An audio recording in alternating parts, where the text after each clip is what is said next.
ಅತ್ತ ಪತ್ನಿ ಭೇಟಿಯಿಂದ ದರ್ಶನ್ ನಿರಾಳರಾಗಿದ್ರೆ ಇತ್ತ ಪವಿತ್ರ ಗೌಡ ವಿಲವಿಲ ಒದ್ದಾಡ್ತಿದ್ದಾರಂತೆ. ಜೈಲೂಟಕ್ಕೆ ಹೊಂದಿಕೊಳ್ಳದೆ ಚಡಪಡಿಸ್ತಾ ಇದ್ದಾರಂತೆ ಪವಿತ್ರ ಗೌಡ. ಇಷ್ಟು ವರ್ಷ ಇಷ್ಟು ದಿನ ರಾಯಲ್ ಲೈಫ್ ಲೀಡ್ ಮಾಡ್ತಾ ಇದ್ದ ಪವಿತ್ರಾಗೆ ಜೈಲೂಟ ಒಗ್ತಾ ಇಲ್ಲ. ಪವಿತ್ರ ಗೌಡಗೆ ಜೈಲೂಟ ಸೇರ್ತಾ ಇಲ್ಲ, ನಿದ್ದೆಯೂ ಬರ್ತಾ ಇಲ್ಲ. ಸರಿಯಾದ ಊಟ ನಿದ್ದೆ ಮಾಡದೆ ಚಿಂತಾಕ್ರಾಂತಳಾಗಿದ್ದಾರೆ ಪವಿತ್ರ ಅನ್ನುವಂತಹ ಮಾಹಿತಿ ಲಭ್ಯವಾಗ್ತಿದೆ.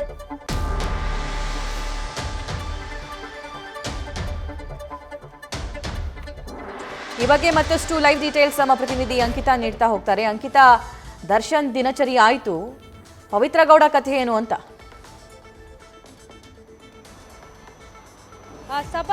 ಐಷಾರಾಮಿ ಜೀವನವನ್ನ ನಡೆಸ್ತಾ ಇದ್ದಂತಹ ಪವಿತ್ರ ಗೌಡಗೂ ಕೂಡ ಜೈಲಿನಲ್ಲಿ ಜೈಲೂಟವನ್ನ ಸೇವಿಸೋದಕ್ಕೆ ಆಗ್ತಾ ಇಲ್ವಂತೆ. ಯಾಕಂದ್ರೆ ಹೊರಗಡೆ ಅವರಿಗೆ ಬೇಕಾಗಿದ್ದನ್ನ ತಿನ್ನಬಹುದಿತ್ತು, ಆದರೆ ಜೈಲಿನಲ್ಲಿ ಎಲ್ಲಾ ಕೈದಿಗಳಿಗೆ ಯಾವ ರೀತಿ ಫುಡ್ ಅನ್ನ ಕೊಡ್ತಾರೆ ಅದೇ ರೀತಿ ಪವಿತ್ರ ಗೌಡಗೆ ಕೂಡ ಜೈಲಾಧಿಕಾರಿಗಳು ಫುಡ್ ಅನ್ನ ಕೊಡ್ತಾರೆ. ಆದರೆ ಸರಿಯಾಗಿ ಊಟ ತಿಂಡಿಯನ್ನ ಸೇವಿಸ್ತಾ ಇಲ್ಲ. ಇವತ್ತು ಕೂಡ ಬೆಳಗ್ಗೆ ಚಿತ್ರಾನ್ನವನ್ನ ಕೊಡಲಾಗಿತ್ತು, ಅದನ್ನ ಕೂಡ ಪವಿತ್ರ ಗೌಡ ಸರಿಯಾಗಿ ಸೇವಿಸ್ತಾ ಇಲ್ಲ ಅಂತ ಹೇಳಿ.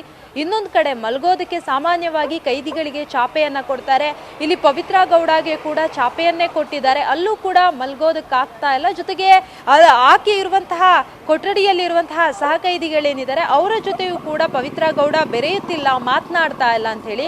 ಒಟ್ಟಿನಲ್ಲಿ ಆ ಜೈಲಾಧಿಕಾರಿಗಳು ಕೊಡುವಂತಹ ಫುಡ್ ಅನ್ನ ಸೇವಿಸ್ತಾ ಇಲ್ಲ ಅನ್ನೋ ಬಗ್ಗೆ ಕೂಡ ಮಾಹಿತಿ ಸಿಗ್ತಾ ಇರುವಂತದ್ದು. ಇನ್ನೊಂದು ಕಡೆ ರಾತ್ರಿ ಆಗ್ತಾ ಇದ್ದಂಗೆ ಜೈಲಿನಲ್ಲಿ ಸೊಳ್ಳೆ ಕಾಟ ಅಂತ ಹೇಳಿ ಎಲ್ಲಾ ಕೈದಿಗಳಿಗೆ ಯಾವ ರೀತಿಯ ಫೆಸಿಲಿಟಿ ಜೈಲಿನಲ್ಲಿ ಇರುತ್ತೋ ಅದೇ ರೀತಿ ಪವಿತ್ರ ಗೌಡಗೆ ಇರುತ್ತೆ. ಏನು ಸ್ಪೆಷಲ್ ಟ್ರೀಟ್ಮೆಂಟ್ ಅಂತ ಹೇಳಿ ಏನೂ ಇರಲ್ಲ.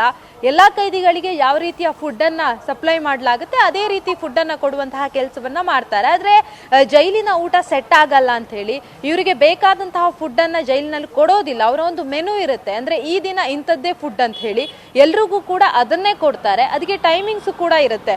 ಕೊಟ್ಟಂತಹ ಟೈಮಲ್ಲಿ ಅದನ್ನ ತಿನ್ಬೇಕಾಗತ್ತೆ. ಆಗ ತಿಂದಿಲ್ಲ ಅಂತಂದ್ರೆ ಆಮೇಲೆ ಕೂಡ ತಿನ್ನೋದಕ್ಕೆ ಅವಕಾಶ ಇರೋದಿಲ್ಲ.